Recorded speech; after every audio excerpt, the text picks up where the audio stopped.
You're listening to the AFTERBUZZ TV network. Now the largest new media platform on the web and your #1 source for after-show entertainment. Very good, Dean Johnson. From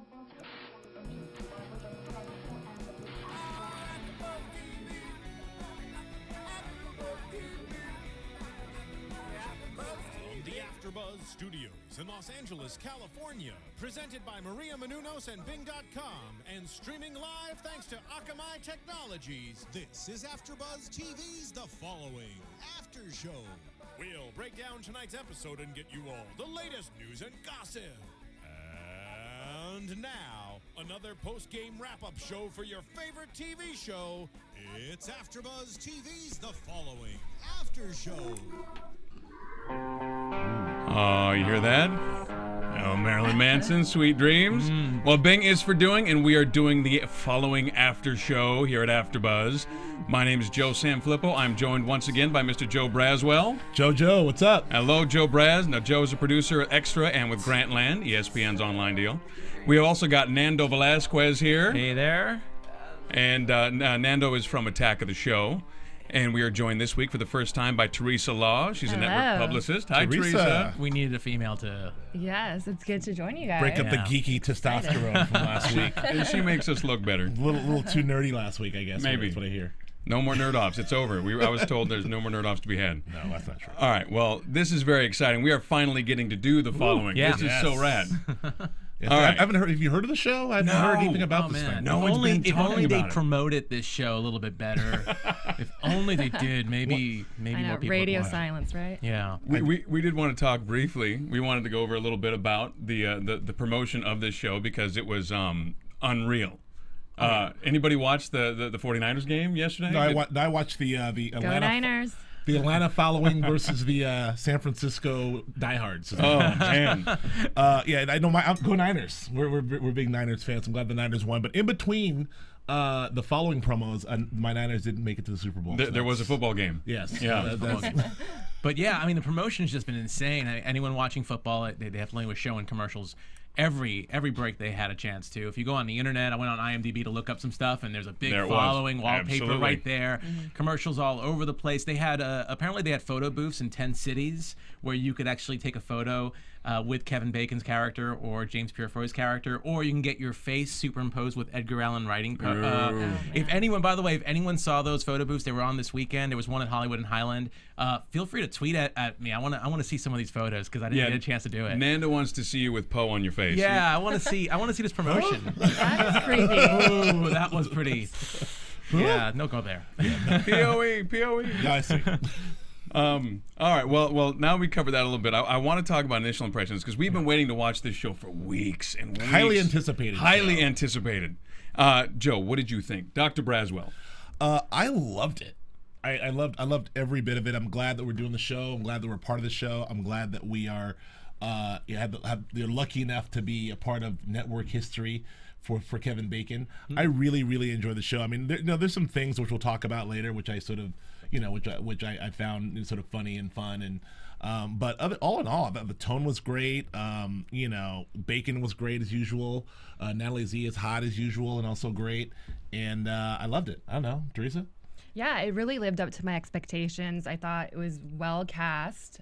James Purefoy, Natalie Z, they're great. And I think the thing that really stood out to me immediately is the style. It's just very cinematic, very gritty. Oh, yeah. It just feels real, and that's what makes it scary. We were talking about that last week, right? We were talking about the Yeah. handheld and how the whole vibe was going to be like you're here, you're in it. Absolutely. And I said last week a little bit, I did get a chance to see the pilot a long time ago, and I've gotten to see it again, and of course I saw it tonight, and it still holds up to me, and there are still scenes that make you jump. And if you I forgot a little bit here and there, and there was a couple in particular I'm sure we'll go over, but it's definitely something that if you have the lights off, I think you're gonna jump a few times. You might get scared a little bit. It's very unsettling. Well, so were we scared, or was it more scary or more suspenseful for you? Because well, the German Shepherd scared me. I'm not going to try and lie. Like I jumped, and Nando called me out too. He's like, ah. But I don't know. You know, like to me, it's like the psychology. We were talking about last week in the scene I thought was the DMV, which obviously is not. That's Not the DMV. the FBI super duper extra headquarters. But I mean, that when she jabbed herself in the eye, I mean, Shocking. right? What a way to go. Ugh. Yeah. And to know, like, when she puts down that purse, like, we all kind of, you know that something's going wrong here. And then, but to watch her go through, like, the step by step, where she... You know, as crazy as that scene was for broadcast TV, seeing you never really see her do it exactly, special effects or the editing or whatever. The thing that I thought was really funny watching it this time is she was topless, and of course you don't see her top because it's broadcast TV, but she still had underwear on. She still had to have the panties on. Right. So, in between all that Edgar Allan Poe writing, it's like there still has to be a little modest decorum. Exactly. So, a tiny bit. It's still Fox at 9, but if, Yeah, exactly. I wonder what the writers. I wonder what Kevin Williamson would have loved to see. Like in his perfect world, would she have had? Well, Well, I mean, Fox did get. Speaking of violence, Fox did get right into it. I mean, we saw Joe Carroll's handiwork with the prison guards early on, very very graphic and bloody, and then we saw our girl at the DMV do her thing with the eye. So we're going to confuse so many people with this DMV madness. It was a mobile staging area. But That's the what they call it. the FBI mobile staging staging area. MFA, MSA, MS mobile staging. We've just made that up, and that's not an FBI thing. We have no clue what we're talking about. But no, I thought they really sort of set the tone for what we might see, but it wasn't really gratuitous, and in terms of the violence, and sort of we knew right away what kind of show it was from the open, and within the first A block of that show, we knew what the heck was going on in terms of violence and tone, and I was okay with it actually. I don't know. What did you think? I thought it was really scary. I think you asked, was it scary or was it suspenseful? I think it was sort of a little bit of both for me. And even in the still moments, you never know what's lurking around in the corner. You never know what's going to pop out. And just, I feel like the pace of this show is just on it. It's never too slow, and it's just... It keeps moving, going, it keeps going. Right. And I love the idea that anybody's a suspect. I mean, that's terrific, because you can't fall in love with anybody, because you're like when the best buddy came in, I was like, you smell wrong, best friend from next door that's here way too quick. But the caring neighbors. Right? I'm just the caring neighbor, and I love you so much, and But I'm probably gonna dig through your wall and kill you. Everyone could be a suspect. These guys were under deep cover for 3 years, I said. So who knows what other people are under deep cover. And that's the thing. But I read Helter Skelter in college, and I mean, like if you really got into that, like Manson's mind, like if you got into the mind of Manson, which really is the only kind of a corollary I think we have in real life to this kind of thing. People can be made to do insane stuff by people with no real. I got nothing to give you, but I need you to do all this awful, awful stuff, and I know lots of stuff. Trust me. People go, yeah, absolutely. That scares you. The idea of someone making someone do things. Oh, scares me to death. And he's preying on these people on the internet that need an escape, and he's just the person to do it. He's so charismatic. Right, and Purefoy's perfect with that, right? Because he's like this uber mentor, and I do. I love this sort of. We talked about it last week a little bit, but this sort of anti Hannibal Lecter. He's still the English sort of English gentleman, but very very seductive. Very very intelligent. I believe that this guy can get people to kill people. If people don't know James Purefoy from before, they're going to know him now. I think this definitely is going to be. I mean, Kevin Bacon's obviously the biggest star in this show, but James's star is absolutely going to rise after this. Well, let's talk briefly about Kevin Bacon. I think he pulled some lines off that I think were really he pulled some moments off that could have been cliche, that could have been like, oh gosh, he made that work. I was impressed. I was in it to win it. Well, with let's get into the story. Let's actually walk through the storyline. All right. So for those of you who haven't seen it yet, or those of you who did, you remember how this whole thing starts. You obviously we have this huge prison break, right? 5 murdered, mutilated, completely destroyed guards. And he drives out to Patsy Cline, Sweet Dreams, cool as a cucumber. Nothing got through to him. Didn't bother him at all. Which, at the top of our show, which is the remake, Marilyn Manson does that remake of the Eurythmics song, which is the theme song of the show. Yeah. Well, something interesting I didn't tell you guys that I looked this up because I figured this song was also in some other movies too, the Marilyn Manson version. I know that the first episode of Grimm actually featured Sweet Dreams as well. When the girl died, it was in the iPod, and then the killer was humming it. So it's interesting that another TV show kind of has that, even though it's the original version. But the Marilyn Manson version's been in a couple of movies, and just to show you the kind of movies that it gets in, it was in Trick or Treat. Okay. It was featured in The House on Haunted Hill. Right. And in the 2005 documentary Enron, the smartest guy in the room. Well, there you go. So yeah, either serial killers or well, the three horror movies. exactly. There you go. I thought that was a really interesting thing when I looked it up. Well, you think that a Marilyn Manson song is not going to exactly make it into a rom-com or anything like that. It's going to be Yeah, it's a certain kind of movie, certain type of movie that gets that. So. Yeah, it's not going to be in Wall-E. It's not happening. So I'm sorry. So we're okay. ahead. So we're at the prison break, right? We got the prison break. It's bloody. It's nasty. He's out and about, and then we get to meet Ryan Hardy for the first time, right? And he's a mess, right? This guy wakes up and it's all handheld. It's right close to his bed. He's clearly hungover. He's brutal. The iPhone's been going off all morning. And he's got to hydrate right away. He's got to get his water into him. And what is he? Well, let me back to the prison break. So the prison break was great because it sets the tone for what kind of guy we're dealing with. Starts right off. It starts right off. He says, they said he killed all those guys in less than 2 minutes. Right. Yep. He's driving away very calmly, and so we know this is the force we reckon with. And then we meet Kevin Bacon, and he's got a handle of vodka in the trash. He's hydrating with some water. And he's got some trouble here in the heart. Yeah. Right. But what is his day job? What's he doing? he's not got a By day job. He's day. on disability, I think. He's on disability from the FBI. So he's hanging out and drinking handles of vodka and water. He's not handling himself very well. He's No. not Okay. happy. He has clearly come off on almost the worst end of this than Purefoy, who's going to be executed in a month. Right. But the bigger victims is Kevin Bacon. He's busted. He's in his own prison. So Yeah, what did you guys think of those opening moments? From the introduction to both characters. Oh, I mean, it's like you said, it set the tone. I mean, you didn't know right away that Purefoy, his character, because he was obviously incognito, but that was great. And just the introduction to Kevin Bacon, it just set the tone. It pretty much told his character right then and there. Within 2 minutes, you kind of knew everything about him. And I was just watching an interview earlier with Williamson, and he makes a comment about Carroll, and I think it's so great. He says, when you look at Carroll, you don't know if he's going to kiss you or if he's going to kill you. And that's what makes it great. And Purefoy plays it so well. Right, he does. What strikes me is like who's working and who's not working. I mean, like, you want to see who's doing well and who's not doing well. Look at the people who are actually working and the people who are kind of like dwelling. Like Purefoy's character, you got Joe Carroll. He's actually working. He's got a full-blown plot going. He's got followers he's been working up. He's working all these He's been internet very things, busy in prison. right? And meanwhile, you've got Ryan Hardy, who's doing nothing. He's absolutely doing nothing. I mean, to me that's so interesting, because you have this serial killer who's just wired and he's good to go, and our hero is like he's got nothing to do unless Joe Carroll calls him and says, "I got something for you to do. I've been killing some people." Well, they did. Kevin Williamson was able to explain, get Kevin Bacon working with one line of dialogue, that one phone line, my favorite phone line of dialogue, which is the standard sort of, right. I won't come back to the force.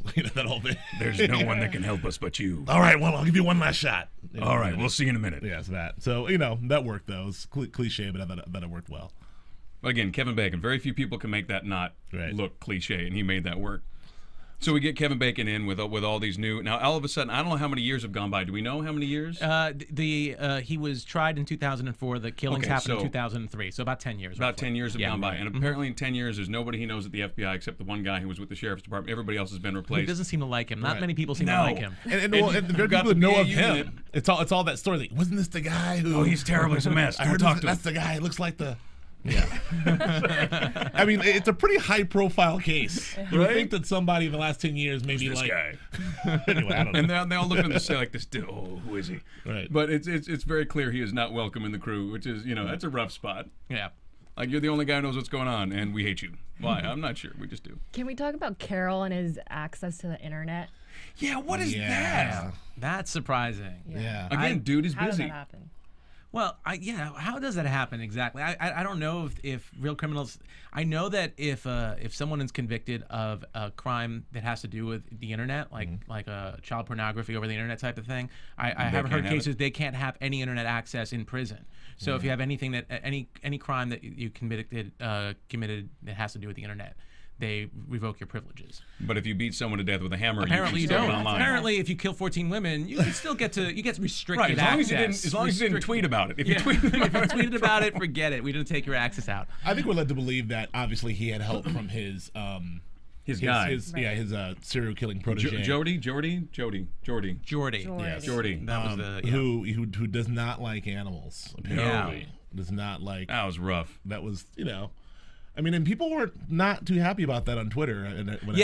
I was. We'll talk more about Twitter later. I mean, I was following Twitter. It's definitely a trending topic today. Lots of comments on Twitter, and a majority of obviously very positive. But the one thing that was really interesting was there were some negative comments about the whole scene where they discovered the garage filled with trash bags and the Filled German with Shepherd. puppies. Yeah, filled with Yes. puppies and German Shepherds. So. Yeah. Well, the German Shepherd wasn't quite gone. That was again. You called me out. I jumped like I don't know what. All right. Well, I mean, but I think it's interesting that in a show that deals with sort of 14 deaths of women, and it's all about serial killing people and women, that people are outraged over. We're prepared for that. We're prepared for the dead puppies. We were they dropped out. And look, Teresa just went, oh, The line's been crossed. Even saying dead puppies is terrible. Isn't that awful? Look at you all looking at me like I'm crazy. Dead puppies. We can't say it, but we just watched a show about a serial killer. We were good with it. Well, Sean Ashmore did have that line. I'm Yes. okay with dead people, but you kill a puppy and I go Right. crazy. Right. And I think Now I'm gonna catch you. That was the audience said. I think he was actually echoing what the audience was going to think when they saw that. So Yeah, absolutely. He's actually a very likable character. I think he really lightens up the mood. Sean Ashmore. Yes. Yeah. Iceman. Iceman. The Iceman cometh. Actually, I think that there's. I mean, I may say this for predictions, but I think it's rather interesting that he's a bit of a Kevin Bacon groupie. I mean, he looks like Kevin has a follower of his own Right. in Ashmore. I think we'll see maybe a mentor-student relationship develop. One interesting thing that I noticed from multiple viewings, obviously, is in that scene in the mobile unit. It's just very, very minor note. The MSA. Yeah, the MSA. When Kevin Bacon was talking about Joe Carroll, he said that Edgar Allan Poe was his hero. Right. And then when Sean Ashmore was talking to the other agent after Bacon left, and he made a butt of said himself, he he said that that Ryan Hardy was his hero. Right. Was a hero. So interesting that they both used the word hero to talk about these people. Who's following who? Yeah. He did take care of him with the gum and the vodka and the water. Yeah, that was pretty. Yeah, You want a mint? like I got that you. scene. I got you. Oh yeah, we didn't talk about the vodka carrying everywhere. That's a rough level of alcoholism. That's like when you're that spot, you can't really be trusted. And there should probably have been some twitching. I didn't see enough twitching. Which is why I suppose he doesn't have a gun. Which I want to say, I love the idea, this new idea we have. We saw it in Homeland, and we're seeing it now. The consultant. I mean, Carrie came back to the CIA for a full season as a consultant. Right. Now Kevin Bacon is back with the FBI as a consultant. He's just wielding a flashlight like Fred from Scooby-Doo, like running in. So I mean, hopefully at some point he Right. gets a gun and maybe a badge. Please give this man a gun. Or is he just going to be flashlight the whole, walking around like? What do you? I don't know. Are you? Can you tell me is he gonna? Do we know if he's gonna come get reinstated or? Will he get a gun? Well, Without you know, spoiling anything. actually, Will he get a badge? well, you saw in the they actually talked about it in the upcoming scenes. So it's something that's going to come to play. You know what? It's more fun to watch it next week and see what Of course. develops. I agree. Okay. I agree wholeheartedly. You know what? That prison guard. I know this is terrible of me that I even care about this, but he was the Tabasco pizza guy. I know that nobody cares but me, but remember that Tabasco commercial with the Tabasco on the pizza and eats it and the bug explodes? He was not. I'm telling you, he was that guy. Last week I got in trouble with this. I'm not going to say. Marissa could fact check us, but I'm sure you're right. I'm not. Last week I was wrong twice. I'm sure. I'm pretty sure. I don't know how you fact check that. How do you find out? I don't know. Tabasco pizza guy. Tabasco Careful Googling. One thing that I thought was interesting about Jordy as well, and it's one thing to be a serial, mass murderer and kill people, but to kill puppies, I almost feel like that's just a weaker individual. It just shows that maybe he's a student. He's a weak person. The fact that he has to practice on animals. Well, you got to start somewhere. And that is the serial killer. And that's what it's serial killer 101. You start with start animals. with the I guess. animals. Not that I know, or From what I've heard. From what I've heard. Yeah. Yeah. And we've only seen Jordy, and knowing that he's had internet access, we don't know how far his reach is actually extended. We don't know if he's reached out to people coast to coast, if Right. it's international. So it's going to be interesting to see how that plays out. And what did they say? There's 114 visitors, right? 42 regular visitors. Or Oh, I something wrote like it that? down. Did you write down those numbers? He had 112 visitors in the past 2 years. 43 visitors in the past 6 months. 14 visited multiple times. And if you include the woman who actually stabbed herself in the eye, they said she had 7 different identities, and 2 of them visited Joe Carroll in the past 6 months. So there are at least 12 frequent visitors, but there's up to 112 people there. That's unbelievable. Yeah, exactly. That is a wide net of mess right there. So continuing on with the story. All right, so we've got. So at this point, where were we? Are we back at we're not really going super linear, but I think we got to the MSA. Eventually, we land at Maggie Grace's house, right? Eventually, we get to it where Maggie Grace is going to be the focus, and her character, and of course that goes terribly awry because poor Maggie. And how pretty is she? She's got such an angelic face, and you're like, please, whatever you do, don't chop her up in a terrible way. I hated. And next to Kevin Bacon, that's the second biggest name in the cast. I was hoping she would stick around. Yeah. Fortunately not. Apparently not. Kevin Williamson said, "Don't fall in love with anyone." Don't follow anybody. We see her like, "Oh, it's the girl from Taken. She's not going anywhere." Right. And then, of course, The Taken girl is not going anywhere. Yeah. That's a ironic way of saying it. But yeah, it was hard to see her go. And actually, for Kevin Bacon, I should say for Hardy, it was tough to see that happen too, because that was the whole point, right? He saved her once and couldn't save her the second time, and unfinished business, and this is a bad guy, this Joe Carroll, by the way. Well, it's really he's bad. Serial killers have treasures, as even he mentioned when he had the tape recorder. Right. He says, I like my little treasures. It's interesting that I think Maggie Grace's character was Ryan Hardy's treasure in a way. It was his trophy. For succeeding after Shining failing. example that I stopped this after failing for so much. Yeah, for so long. Totally. And then of course that starts the whole thing. Right now you've got the plot that you want if you're Joe Carroll. So we get to meet Maggie Grace's character, and we find out that we meet her neighbors. And I wrote it down, man. I do not trust. Where is he? Don't trust the best friend. Right there. I wrote it down. Yeah, you were right for that. I you were saying right. It. Boom. I didn't trust that kid. I don't know. I don't like his face.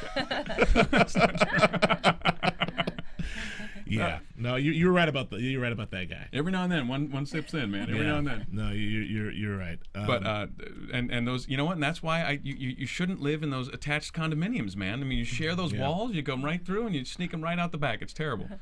Terrifying scenes too, like the whole, when they find her, they find she's gone, and they find and what's with the FBI? Let's talk about the FBI briefly in this. What is up, you guys? I don't know. They're upstairs. That is it. They're literally 25 feet away. Most. Yeah. How? Twice. Joey. Where's Joey? Joey's gone. Well, because they trusted the babysitter. She's already in. They trusted the neighbor. They're already in. So, I mean, they can't be everywhere. But. They got to fumble a little bit. If they were really on top of their game, this would be a very short season. Right. No question. But they got to fumble a little. There's a few moments where I go like, really, FBI? And don't forget, they're at this point just thinking there's only really one, maybe 2 people that they're hunting down. They had no idea. That's true. They didn't have the foresight that you did when you saw the best friend. See, I know things. Yeah, you should have been an FBI agent. There you go. Then I'd know all about the mobile. What was it? The mobile command. MSA, baby. Is Come it? on. Did we find out if that's an acronyms. actual thing? I love Marissa, acronyms. I'm pretty sure it was Chiron mobile staging area. I think it was called. MSA. I'm pretty sure. I'm calling Mobile out. staging area. So, I gotta so find then it. we know we see Kevin Bacon figures out through the picture that they're at the bed and breakfast. Right. Well, we skipped his whole thing with our girl Natalie Z. Oh, well, the note. The note, man, and Natalie Z. Don't skip Natalie Z. I'm sorry, my bad. So we have the moment where Natalie Z will only talk to Ryan Hardy. Right. And so Natalie, so they have their get together and they talk it out, and it's very clear that this was a long lost love, right? And something, but and again, that's one of those scenes where I think that Kevin Bacon pulls something off, Yeah. like I belong in your past. A lot of people would make that really. That's a tough one to pull off. He pulled that off like a maniac. Well, they both did. I think they both did a good job on that. Great scene. I think Natalie Z was beautifully cast for this Perfect. role. No, she's great. You can see her strength, you can see her vulnerability, and I think it's gonna be interesting to see in the flashbacks how that relationship between her and Hardy developed and how it's gonna Absolutely. redevelop, with this case. And she's not to be taken lightly. I mean, this is a college professor, so this is not like this is just not someone's wife. This is she's got her own deal. She's a bright woman. She's got her own thing going on, and And Natalie Z brings that like a maniac. She brings a lot. Yes, one of the more interesting love triangles. I mean, you would never think the hero, the villain with the heroine in the center. That's a very interesting. Will be very cool to see how that plays out over the season. I think she was awful easy to flirt with, though. Like she asked him straight up. She's like, are we flirting? He's like, if Natalie Z asked me if we were flirting, I'd have been like, Well, we touched on this last week too, but it's a love triangle, but it's not really a triangle where it's just focused on the one girl. It's like the two guys also seem to have an attraction. Oh, that's right. Yeah, To each other. they feed off each other. Oh, yeah. There's this chemistry. Absolutely. So now can we get to the bed and breakfast? You want to go there? Let's go to the bed and breakfast. Absolutely. So my thing is, I understand that Kevin Williamson is a writer of horror movies, and so, but Kevin, I know what you did last summer. He did. I know what you did last summer. He Did you know did that. I heard that last week. I heard he actually did that. I knew that the whole time.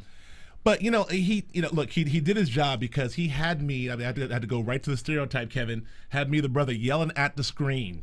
With Kevin Bacon going to the haunted bed and breakfast alone. He gets the clue. He runs off by himself, flashlight in hand, to the haunted bed and breakfast to go in and do what exactly? I don't know, but FBI. Don't go in there, Kevin Bacon. Right? No. And then he reaches down. Wait, do I have a gun? No. No, but I'm gonna keep going. Williamson got me. Williamson got me. He got kept me you on in that it. one. He got me yelling at the screen as we do in horror movies. But I did like that though. I did like the idea of Kevin Bacon going off to solve that part on his own. You were in it.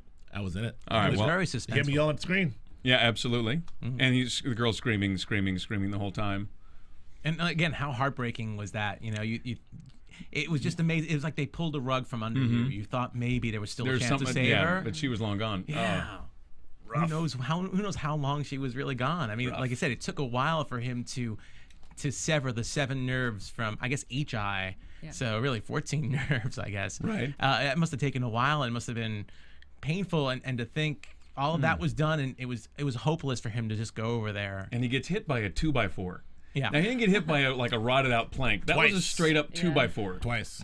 Well, this is a guy that's not on top of his game. I mean, he is retired. He is on disability. And He's got drunk. Pacemaker going. and he's drunk. I mean, I'd say lightly buzzed. What do you think at that point? I mean, he's a drunk guy with a flashlight. but because he's Show's Kevin about Bacon. Kevin Bacon. He plays a drunk guy with a flashlight. If you guys haven't seen this, it's terrific. But what was sinister in that scene, man? I mean, Joe Carroll set him up. But those are those scenes where it's like you have to buy it, but that Joe Carroll would have it timed out to where the FBI comes busting in right as he's getting choked out. Oh yeah. But And he's beautifully so done. dramatic about it. He's like, I surrender. I surrender. But to the point about the eye socket detail was really that's some serial killer ish right there. That's some real evil. Those are Disturbing. that monologue was a very disturbing monologue, and you get a real peek into where Joe Carroll's coming from. Well, I mean, they keep hitting you over the head. No pun intended on a 2x4, but they keep hitting you over the head with Edgar Allan Poe references, and I'm starting to leaf through to refresh myself through Edgar Allan Poe's. I'm afraid of you right now.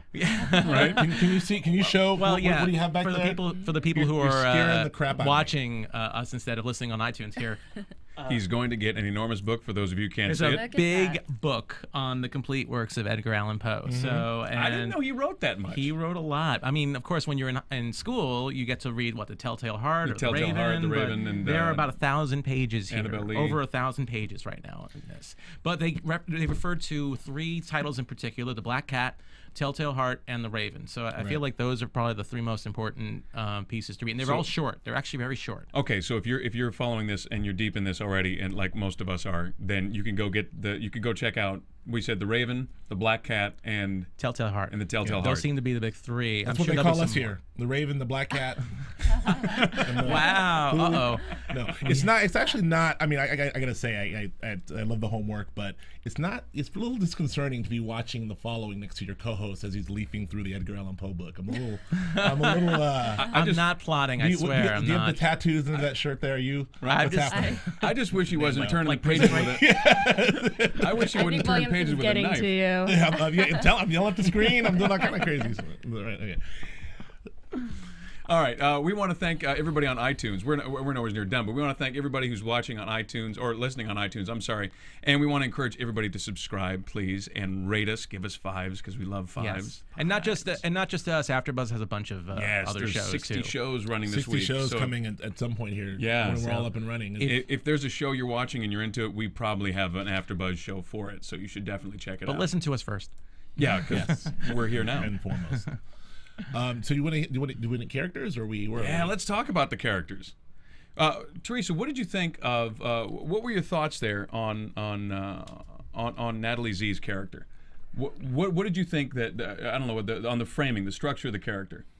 I mean, I'm just really intrigued with her character. I want to know more about the relationship between her and Hardy and how that developed. I think that's the one thing that's really getting me going. Right. How's this college professor fall in love with this FBI agent? Like, how is he? Yeah. With Carol in the picture. Right.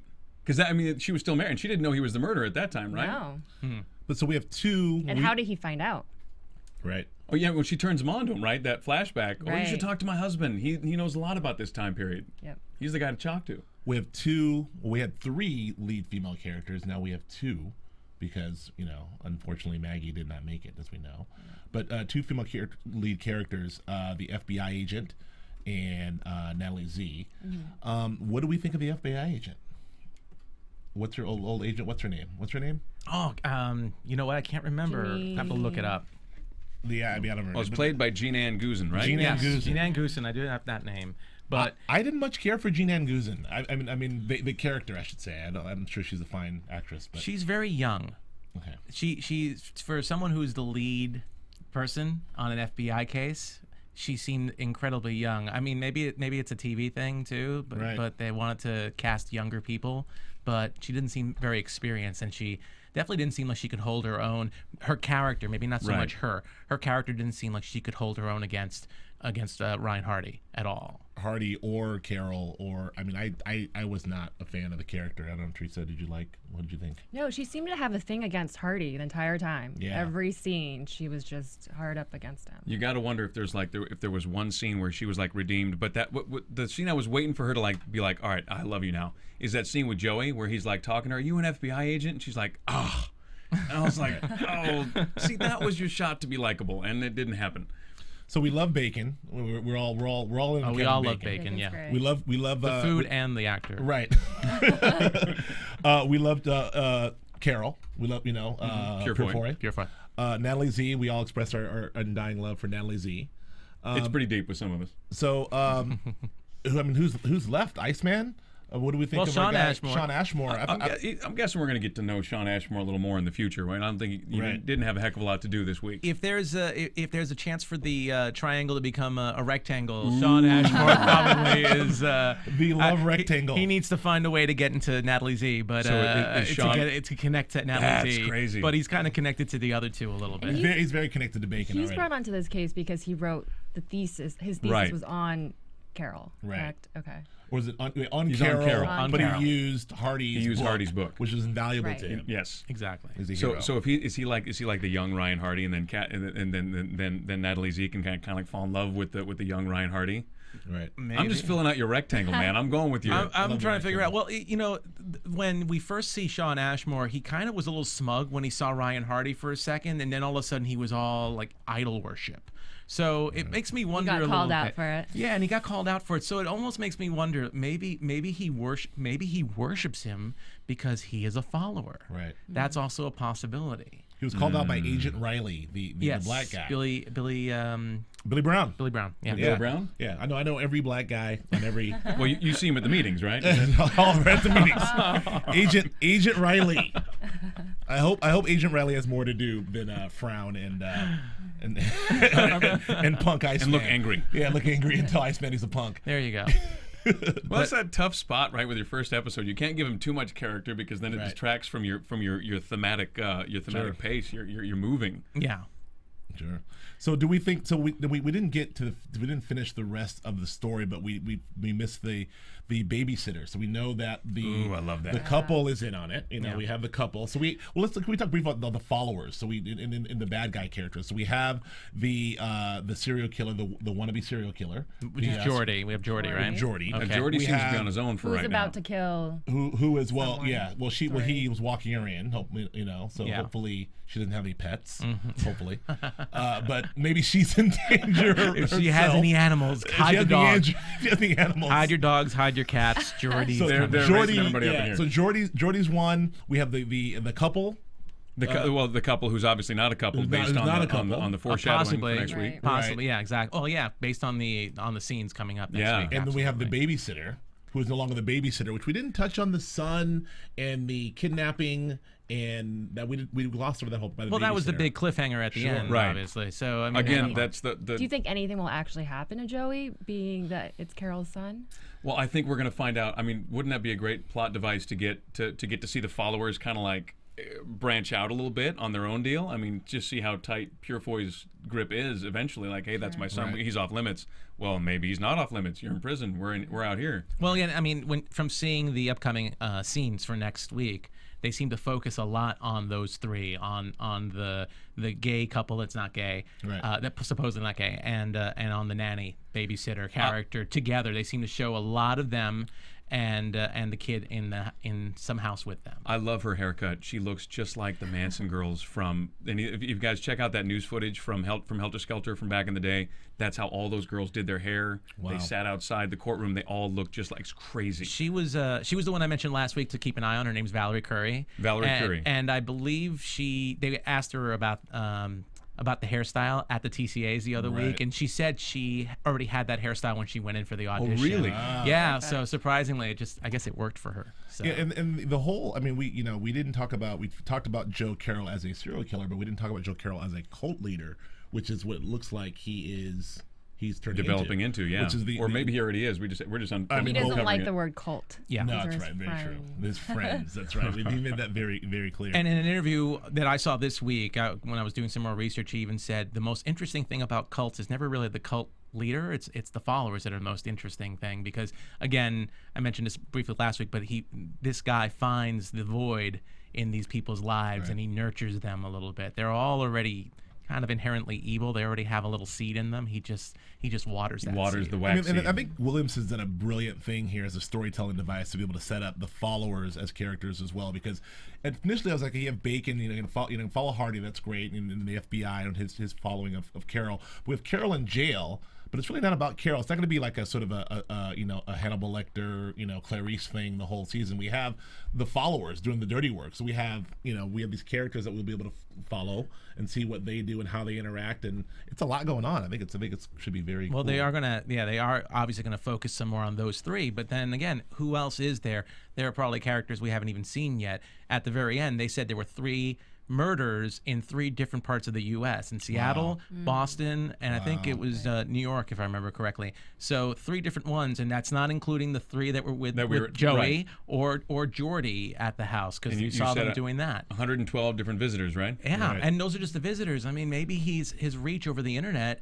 Maybe he was able to captivate some people without seeing them. How did they let him have internet? Oh, jeez. FBI, what the heck? Face palms, like right to the head. Come on, man. FBI. Yeah, totally.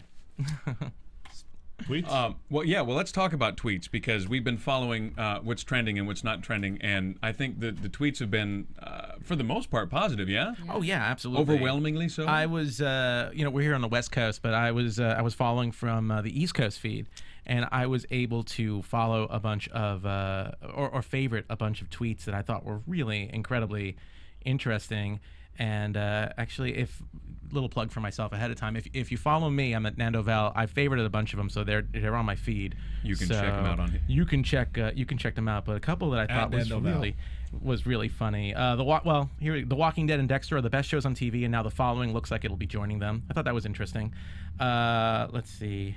anyone who's ever been in a literature class with an astounding professor should understand how that power could be corrupted. Yeah, let's talk about that for a second. Like Sure. that scene when he's teaching is so beautifully done because you really get this inspiring, involved teacher. I mean, I don't know what you guys remember from college, but I had so many professors who were disengaged. That just there because I have to be here and I don't really care. But every now and then one comes through that obviously is engaged and engaging, and that's what you had there, that natural-born teacher / mentor. Sure. And wow. I think everyone has a teacher that they remember fondly of. So that person could be a killer. I mean, he had a lot of girls, including Maggie, making goo-goo eyes at him. Oh, absolutely. Reminded me of Indiana Jones, back in the old Indiana Jones, Dr. Jones teaching his class. I may be dating myself here. Maybe a little bit. There's a guy named Indiana Jones. He was in a movie called Raiders of the Lost Ark. Right. Well, what is that about? I don't understand. Oh gosh, yeah. I remember He's a that. professor. Oh, never mind. But I'm sorry. No, I was just saying, and the entire time he's like manipulating these students Right. while he's teaching them. Yeah, well, he's looking too. He's trying to figure out who's my next person, who's going to fill in. But it's not who's just going to fill in this. It's interesting to me that his tastes are so. His tastes are so completely formed. It's not just a bloodlust. It's a lust to create a literary something. Like that's that's one of the creepier things about him. Like it's not just I don't want to just kill somebody. I want to kill somebody I want to kill somebody that is interesting enough to be worth killing. That seems to be what he was doing. He was fishing in his classroom. Well, just to go back to the attraction, since we do have a female here, is Purefoy's character really attractive? Do you feel? Yeah, I think so. I mean, he's very charismatic. He's good looking. Yeah. And like you don't. It's something scary and unsettling about him, and I think that's attractive. Okay, cool. Yeah, I mean, I figured a female perspective. I was attracted by him. I gotta admit. I mean, I was attracted. I was attracted. I mean, too. yeah. No, I'm too strong for that. I don't nothing.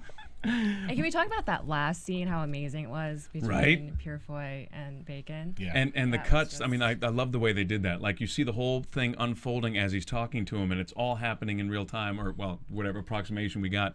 That was beautifully done. We touched on this last week, and again, I love the sort of new. I mean, we see this in Justified, where you have the villain and the hero who are of equal caliber actors and equal caliber. So you have this, Joe Carroll versus Hardy. I mean, this is really sort of the battle royale of these two great minds and actors, and I think it's fantastic. I love it. Oh, it was probably the most powerful scene at the end in the whole show. Just seeing those two head to head in the room. Yeah. And even when Purefoy moved his hands up and, Yes. with the chains, Yeah, that oh, kind of rattled you. Yeah, doesn't that rattle you a little bit? He did it twice though. First Yeah. time it worked for me. The second time I was like, stop it.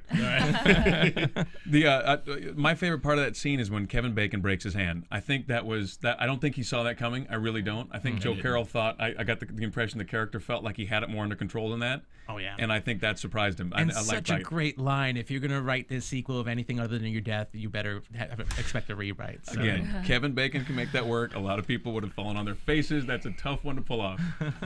All right. Well, let's cover up some news and gossip here. AfterBuzz TV News. I did not see that coming. Just like The Following. Yeah. You're so Did I jump again? You're jumpy already. Marissa's got some tricks for us back there. Did we ever find out, by the way, Marissa, what is it? MSA, mobile? It's like mobile, hold on. Metropolitan Statistical Area? I don't think so. MSA. I We got the called That's acronym what right. We're calling it MSA. Yeah. I'm pretty sure it was Chiron Mobile Staging Area. All right. Okay, we're just All right. calling it MSA. I'll just say that I'm right. Anyway, so Few news plugs. We have Encore episode coming up this Friday. If you missed it, or if people you know missed it, you want and to watch it again? this Friday, 9 o'clock, 8 Central. And then also, here's some news. Well, first of all, the person that we love so much, or really don't, the FBI agent, the female FBI agent, is leaving the show, or left the show after the pilot. There was no real reason given, but I guess Thank we God. all pretty much kind of felt like, maybe she didn't work, and I guess it just didn't. So they're replacing her with Annie Parise. Yay. And yeah, she is playing a totally different character, and they actually explain why, how this woman, Jeanne Goosen, leaves the show. So there's apparently it's all organic. It all works out. Also, Got two some casting new cast members, right? Yeah, there's some casting news that has come out over the past couple of months about upcoming people. It looks like Showtime is having a couple of their stars on upcoming episodes. David Zayas, who plays Angel Batista on Dexter, he's going to be coming in around episode 10 as another FBI agent that works with Kevin Bacon. He loves the serial killer shows. I guess he There's loves a resume full of serial killer Well, shows. you know, he was a police officer before, so I guess, was he really? Yeah, he was a New York City cop. okay, before that's he started awesome. on Dexter. So I guess maybe he's typecast, maybe he's just used to it. I don't know. A little bit of column A, And if column you're on the B. set with somebody who actually knows what they're talking about, that you have celebrity status on a whole nother level. Oh yeah, totally. So there's someone from Dexter, and actually someone from Homeland is also going to be joining the cast Awesome. too. Marin Ireland, who I don't have the name, but she was in season 1 for Homeland, that awesome season 1 of Homeland, where she was married to the Muslim and she was in cahoots with the terrorist cell, and then she got arrested, and she had a whole cross-country trip with Mandy Patinkin and everything. Yes, it's fantastic. It's in that She- fantastic scene with Mandy Patinkin in season 2. Oh yeah. Oh, wait, Which don't was- give we me don't anything. wanna- I'm just saying a I'm catching fantastic up. scene. Okay. It's a recurring That's all I'm character. saying. Plays Lord. Aileen Morgan. Yes. Haley Morgan. Aileen Morgan. Aileen Morgan. Aileen Oh, Morgan. awesome. There you go. Thank you very much. She's great. She was great. She's going to be around episode 9, episode 10. There's not too much information about her, so who knows what side she plays on. But it's going to be interesting to see those two people. And I'm sure there'll be Yeah. some more casting news coming out and some more news as the season Well, develops. Kevin Williamson said he's going to start killing people, so you got to bring in new ones. That's just how it works. So that's pretty much for news and gossip for this week so far. So Fair enough. Well, we want to thank you guys for tuning in. That is our after. Nope. No? Got predictions, buddy. Oh, we got predictions. And now, your AfterBuzz TV. I didn't write it down. It's right there. All right, Nando. Nando, what are your predictions, Nando? God, I should pass because well, I predict there's going to be a lot more death. All There's right, going to be all and right, a lot of very good. people, using the following, saying the following, going, "Oh, it's that show," in common sentences. It's hard to do a Google search for something called the following, by the way, when you're doing research. Sure. So that's my prediction. All right, Teresa, what do we got? Maybe we'll get a reveal next episode into someone that's maybe embedded in the case, and they turn out to be part of the following. I don't know. Who knows? Inside FBI Yes, following. maybe we'll get a reveal. Maybe that's how they kidnap people. I predict the show will be a hit. I predict it'll do a big number tomorrow. We'll find out tomorrow. Yeah, what was the prediction you said? Oh yeah, we had Joe Adalian from Vulture predicted a 3.5. That's pretty big. 3.5. Yeah, I'm gonna go higher. Really? You want to put a number down? I'll go 3.8. 3. I'm gonna write it down so we have We it for should all next put week. our bets down. Yeah, I got a 3.8 on it. Price is Right rules. Can I say $1? No, just kidding. No, I really don't think. I think it's going to be very high too. So, Okay. Yeah. Fair enough. That's what I got. Big hit, 3.8. And also, I agree with you, Teresa. I think we're going to find out more about some people, some followers who are possibly embedded in the FBI. And I predict Kevin Bacon will get a gun. That is a good prediction. I predict that there will be that little love triangle that is developing between the gay couple that may or may not be gay and our girl Valerie. I predict there will be some death in the next 2 weeks. I predict that one of them will not be seeing the light of day, and maybe uses the bargaining chip. I don't know, but I predict death in that little triumvirate right there. That's all I got. Those are my predictions. Those are our predictions. Yeah. Cool. All right, we want to thank you guys for tuning in to our first AfterBuzz. Did you introduce yourself this week? I did. I said I'm Joe Sanfelippo. I'm here for you. All right, once again, I am Joe Sanfelippo. It was a pleasure hanging out with you guys. Where can we find you? You can find me online, joesanfelippo.com. Joe Braz. I'm Joe Braswell. You can find me at Twitter at Joe K. Braswell, and also on Grantland.com and on Extra. And I'm Teresa Law, and you can follow me on Twitter at Teresa Law. And I'm Nando Velasquez. You can also find me on Twitter at Nando Val. There we go. All right, thanks you guys for tuning in. We will see you guys next week. From Bing.com, executive producers Maria Menounos, Kevin Undergaro, Phil Svitek, and the entire AfterBuzz TV staff, we would like to thank you for listening to the AfterBuzz TV network. To watch or listen to other after shows and post comments or questions, be sure to visit AfterBuzzTV.com. I'm Sir Richard Wentworth, and this has been a presentation of AfterBuzz TV. Buzz you later. Buzz you later. Buzz you later. The hosts only and do not necessarily reflect the views of AfterBuzz TV or its owners or principals.